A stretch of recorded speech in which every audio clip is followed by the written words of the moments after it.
I'm Mrs. Sam Ephraim's and I'm at Kalki State School, and this is our very first Tech for Change Day. This project started as a result of Indigital's challenge, and they set out the challenge last year for students to think about the future, embedding knowledge of First Nations people across our country.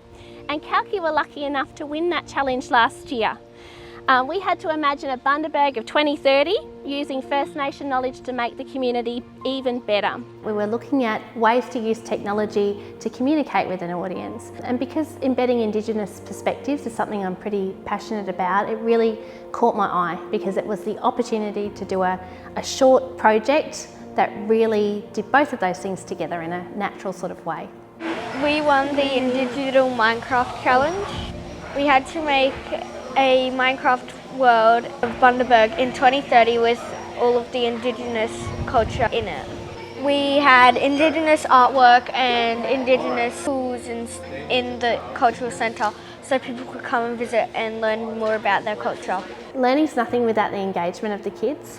And I also think that we're going into an uncertain future where we don't know the skills that will be needed for these kids. And if we look at what their interests are, we know that if they're interesting to those kids, they're going to be interesting to the community in 10 or 15 years' time. So I think following the kids' interests is going to help us prepare them for the world of tomorrow. I mean, we've had VR and we've had interactive displays here today the kids have been involved in, and I really feel that that's the future, that people are going to want to be more immersed in experiences. And so I think that Minecraft is the perfect vehicle right now because it's easily used in a school setting.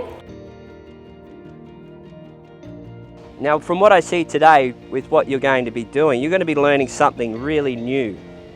And the cool thing about that is that you're able to invest and study an Indigenous culture from the past, and you're going to look at it and you're going to be able to carry that forward with some of the new tools, which is a really, really exciting thing to see.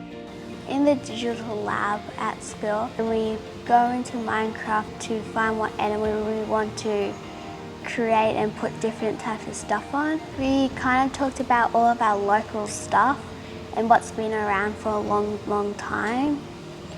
So then we created it again and then put it in Minecraft. Yeah. So we can remember it when we're in 2030.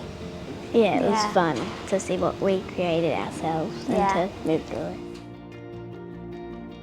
These kids are being exposed to a different type of learning and a different type of storytelling or modes of storytelling that far exceed anything that I've ever known myself.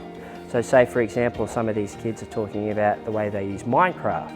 I can see now by spending time with these kids, it's something that they're familiar with, but all of a sudden they're using these tools in a way that I would never even imagine possible.